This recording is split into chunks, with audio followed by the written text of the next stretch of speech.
जय मां शारदे। नमस्कार दोस्तों, very good morning to all of you. कैसे हैं आप सब लोग? I am Alka Mishra, I am a research scholar and I have qualified assistant professor many time. So मैं अपने इस एक्सपीरियंस का लाभ आप लोगों को देना चाहती हूँ। तो आपसे किए गए वादे के अनुसार मैं UGC net previous year question paper को लेकर उपस्थित हूँ। दोस्तों, इस प्रीवियस ईयर क्वेश्चन पेपर को हम दुर्खिम के साथ समझेंगे, यानी दुर्खिम से रिलेटेड जो प्रीवियस ईयर क्वेश्चन पूछे गए हैं उन्हें हम पहले देखेंगे और समझने का प्रयास करेंगे। दोस्तों,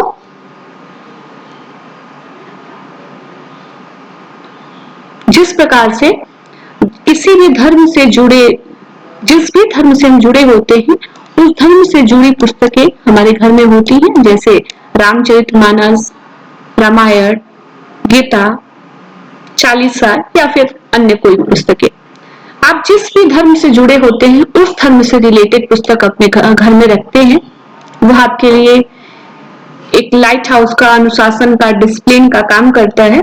वैसे ही आपका जो स्टूडेंट है, आप जो आप छात्र हैं, आपका धर्म है कि आपके पास सिलेबस और प्रीवियस ईयर क्वेश्चन पेपर आपके पढ़ने के स्थान पे होना चाहिए। आप जब भी पढ़ें तो अपने सिलेबस और प्रीवियस ईयर क्वेश्चन पेपर से उन चीजों को रिलेट करते हुए पढ़ते जाए। ये आपका धर्म है। तो मुझे उम्मीद है कि आप सभी के पास होगी। जिनके पास नहीं होगा आप उसे प्रिंट ले लें या फिर आप लिख के भी रख सकते हैं कॉपी से सामने। जो आपको टॉपिक पढ़ना हो उसे सामने रख लीजिए। और प्रीवियस ईयर क्वेश्चन पेपर, अब आजकल तो तकनीकी का जमाना है, आप मोबाइल में, लैपटॉप में रख सकते हैं, उसे हाईलाइट कर सकते हैं कि आपने कैसे पढ़ा, क्या पढ़ा, उसमें क्या क्या छूटा हुआ है, क्या बाकी है। आप स्टिकी नोट लगा सकते हैं पीडीएफ में, वहां पे तो चीजें आपके लिए आसान हो जाएंगे।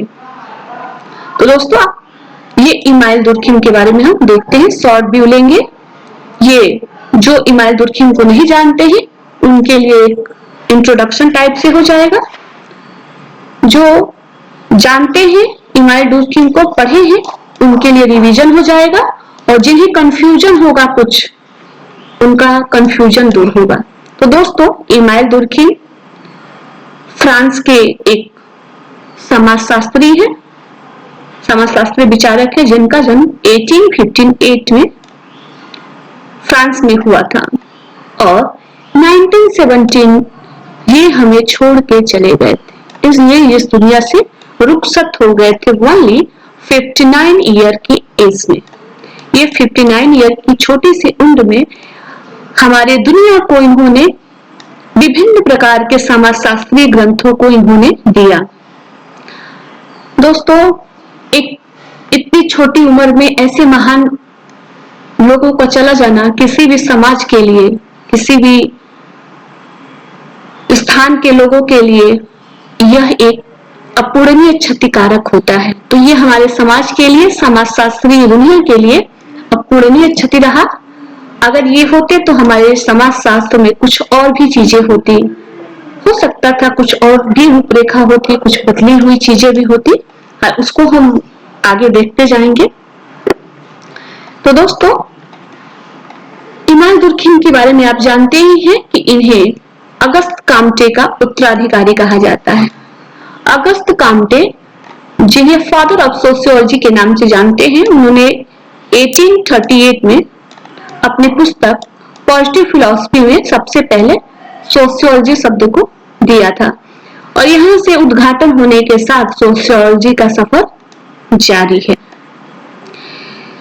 अगस्त काम्टे के उत्तराधिकारी माने जाते हैं इमाइल दुर्खिम।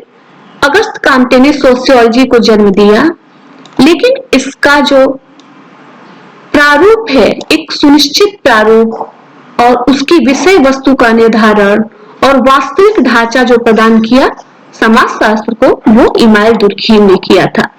तो इसलिए इन्हें, और इसके अलावा इन्होंने अकादमिक विषय के रूप में समाजशास्त्र को स्थापित करने का श्रेय इमाइल दुर्खिम को ही जाता है।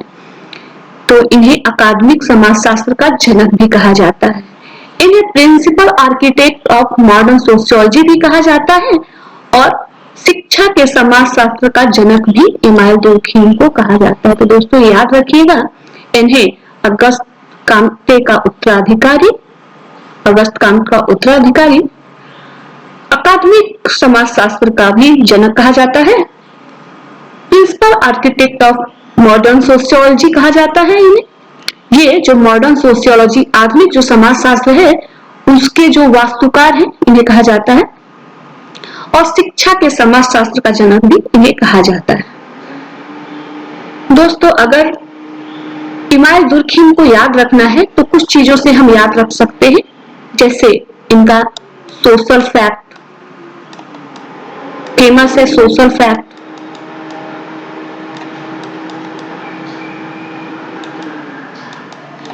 Division of labour, rules of sociological method, suicide जैसी कुछ चीजें हैं जिनके द्वारा हम आसानी से जब कभी भी इमाइल दुर्खिम का नाम आता है तो हमारे समक्ष ये चीजें आ जाती हैं।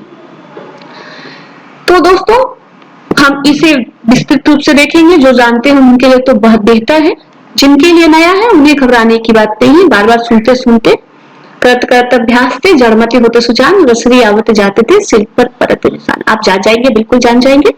ये है email Durkheim, the division of labour in society.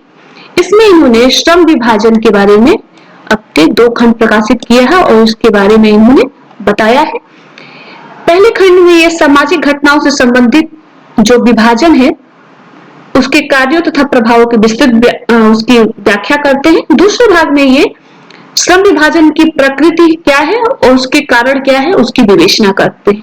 तो दोस्तों, ये the division of labour in society ये इनकी पहली पुस्तक है और इसी पर इन्हें शोध की डिग्री प्रदान की गई थी। 1893 में ये हुआ था। दोस्तों, आपको जो बुक है, बुक के नाम याद रखने होंगे, क्योंकि कई बार एग्जाम में पूछे जाते हैं कि कॉन्सेप्ट के बारे में भी पूछे जाते हैं कि यह कॉन्सेप्ट किस समाजशास्त्र में दिया था, और पुस्तक के बारे में पूछा जाता है कि कौन सी बुक किसकी है। इसके अलावा मेथड्स भी पूछे जाते हैं। तो आपको, और कई बार जो बुक्स होते हैं उनको क्रोनोलॉजी में रखने के लिए भी पूछा जाता है कि कौन पहले प्रकाशित हुआ था, कौन बाद में। तो ये आपको याद रखना होगा। सारे बुक्स के तो नहीं, पर कुछ इंपॉर्टेंट बुक के, अगर 4 किताब का नाम दिया हुआ है उसमें अगर आप 2 के भी जानते हैं तो आप क्रोनोलॉजी सेट करने में लगभग सफल हो जाएंगे। 3 को जानते हैं तो आप तो 100% कर लेंगे। तो अगर आप कुछ चीजों के जानते जाएंगे तो आपके लिए आसान होगा। दुर्खिम का सबसे आसान तरीका है, आप पहले याद कर लीजिए 1893, उसके 2 साल बाद 1895 में आता है the rules of sociological method. 2 साल याद कर लीजिए, आपके लिए सरल हो जाएगा। इसके अगले 2 साल बाद 1897 में आता है सुसाइड। तो ये आपके लिए आसान हो जाएगा चीजें। तो हम दुर्खिम के द्वारा लिखे गए सारे बुक्स को देखते जाएंगे और उन्हें समझते जाएंगे, उनके ईयर को भी समझते जाएंगे। और ये elementary forms of religious life, ये तो बात की है, ये 1912 की है। तो इन तीनों का 2 साल का अंतर है, याद रखिएगा। The division of labour in society, the rules of sociological method and suicide. इसके अलावा इनकी बुक है moral education, professional ethics and civics moral, sociology and philosophy, etc. तो हम बुक्स को देखेंगे डिटेल में और उनके क्रोनोलॉजी को भी समझेंगे। अभी आप इसको देखते जाइए और समझते जाइए। कुछ थियरी यहाँ पे दी हुई है इमाइल दुर्खिम से संबंधित, जो है सोशल फैक्ट, सामाजिक तथ्य, सोशियोलॉजिकल मेथड, समाजशास्त्रीय पद्धति, एनोमी, प्रतिमानहीनता, सुसाइड, आत्महत्या, कॉन्सेप्ट ऑफ कलेक्टिव रिप्रेजेंटेटिव, सामूहिक प्रतिनिधित्व का सिद्धांत, थियरी ऑफ सोशल इंटीग्रिटी, सामाजिक एकता का सिद्धांत, डिवीजन ऑफ लेबर, श्रम का विभाजन, सोशल थियरी ऑफ रिलीजन, धर्म का सामाजिक सिद्धांत। ये आपको 8 जो है थियरी है, इसको अगर आप अच्छे से पढ़ लेते हैं तो आपका दुर्खिम क्लियर है। तो दोस्तों, दुर्खिम के सोशल फैक्ट को पहले देखते हैं। सोशल फैक्ट क्या है?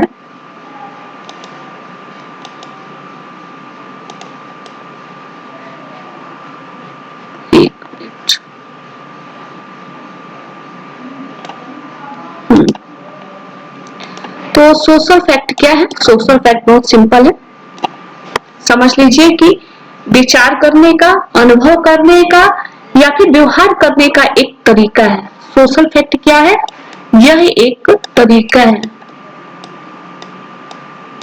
ये तरीका है। किस चीज के लिए तरीका है?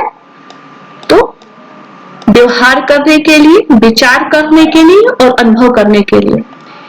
उसके साथ इनमें जुड़ा हुआ है कि यह जो है मनुष्य के व्यक्तिगत जो अनुभव है उससे परे है। ये सोशल फैक्ट व्यक्ति के व्यक्तित्व से या फिर व्यक्ति के अस्तित्व से परे है, उसके व्यक्तिगत अनुभव से परे है। यह बाह्य है और ये बाध्य करता है और इस प्रकार से यह व्यक्ति पर नियंत्रण स्थापित करता है।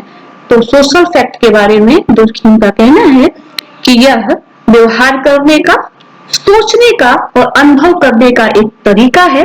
यह क्या है? व्यवहार करने का, सोचने का और विचारने का, अनुभव करने का एक तरीका है जो मनुष्य के व्यक्तिगत अस्तित्व से परे है, मनुष्य के व्यक्तिगत अस्तित्व से परे है और जिस पर, जो व्यक्ति पर बाह्य है और एक बाध्यता स्थापित करता है जिसके कारण व्यक्ति नियंत्रण में रहता है। जैसे आप समाज में विवाह को ही ले लीजिए, यह एक सोशल फैक्टर।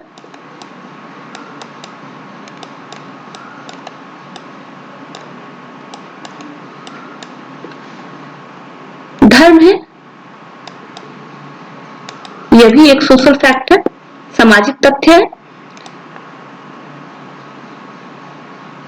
विवाह बाह्य है, आपको दिखाई दे रहा है। बाह्य का मतलब एक वस्तु के समान है, यह आपको दिखाई दे रहा है और समाज आपको बाध्य करता है कि किस रीति से आप किस धर्म से जुड़े हुए हैं, तो कैसे विवाह की आपकी क्या रीति है, उस रीति से विवाह करेंगे और इस प्रकार से यह आपको एक नियंत्रण आप पर स्थापित करता है। आप स्वच्छंद तरीके से कोई कार्य नहीं कर सकते हैं। इमाम दुर्खिम ने समाज को देवता माना है, समाज को देवता माना है।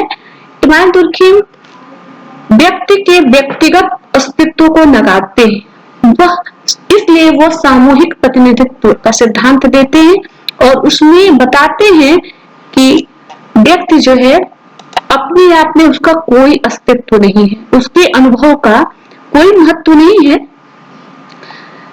जब तक कि वह समाज को व्यापक रूप से प्रभावित न करे।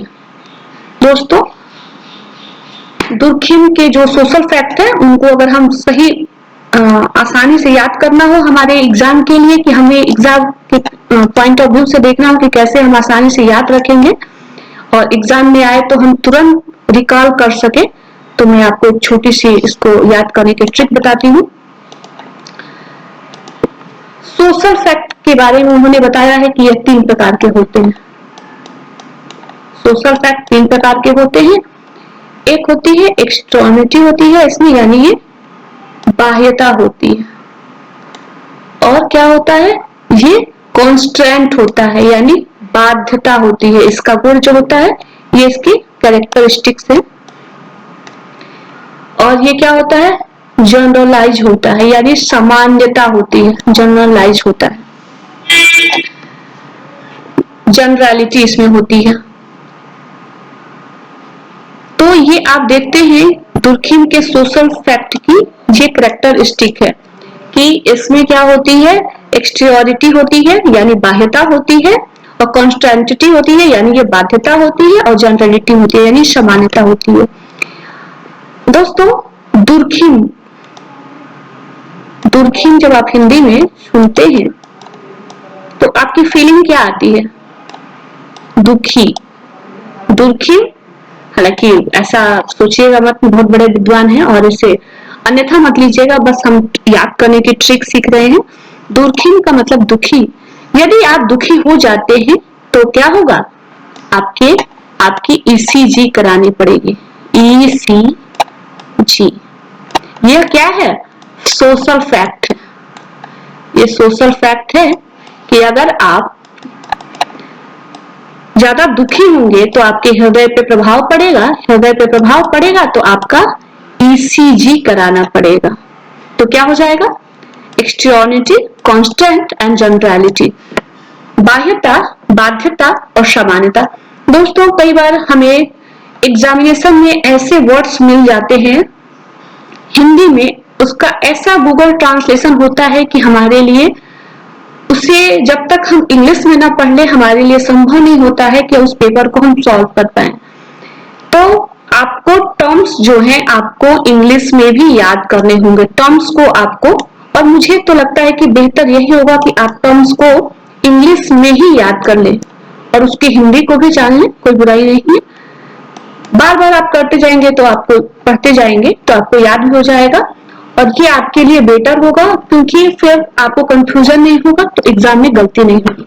तो यदि आप दुखी होंगे, ज्यादा दुखी होंगे, तो यह फैक्ट है कि आपकी ईसीजी करानी पड़ेगी। तो दोस्तों ये आपका क्लियर हो गया कि सोशल फैक्ट के कैरेक्टरिस्टिक्स क्या है।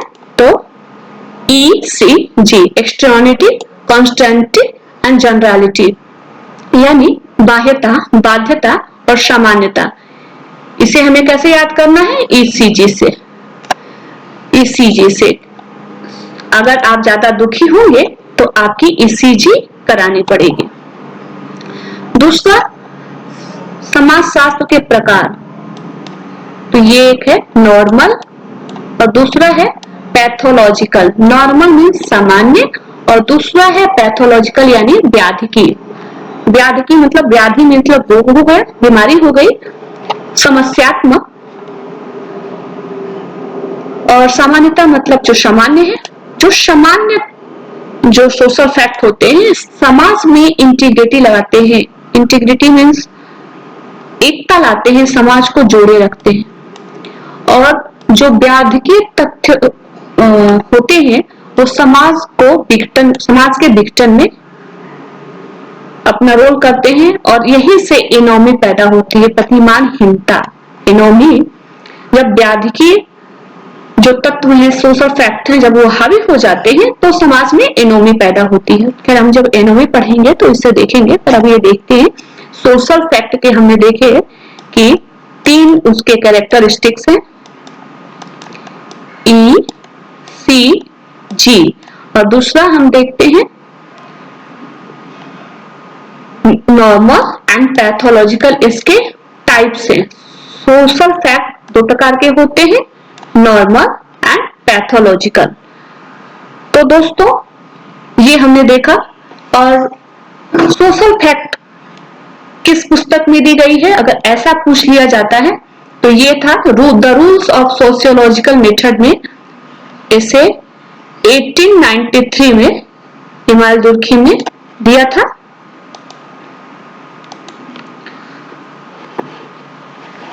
सॉरी 1895 में the rules of sociological method में इन्होंने दिया था। एक्चुअली दुर्खिम समाजशास्त्र को विज्ञान बनाने हुए तुले हुए थे और इसी खोजबीन में उन्होंने समाजशास्त्र को कहा था कि समाजशास्त्र जो है वह सामाजिक तथ्यों का क्रमबद्ध एवं व्यवस्थित अध्ययन करने वाला विज्ञान है। वो समाजशास्त्र के जो सब्जेक्ट हैं, उसके विषय वस्तु है, वो सोशल फैक्ट को मानते हैं। और सोशल फैक्ट में क्या 3 गुण होते हैं? ईसीजी, बाह्यता, बाध्यता और सामान्यता। और ये 2 प्रकार के होते हैं, एक सामान्य और व्याधिकी। तो दोस्तों हम इसे आज देखे हैं। अगले वीडियो में, अगले क्लास में हम और दूसरे थियोरी को देखेंगे। तब तक आप लोगों को पढ़ते रहिए। उसके बाद हम ये क्वेश्चन भी देखेंगे प्रीवियस ईयर के। तो आप सभी को क्लास ज्वाइन करने के लिए बहुत बहुत धन्यवाद। Thank you very much.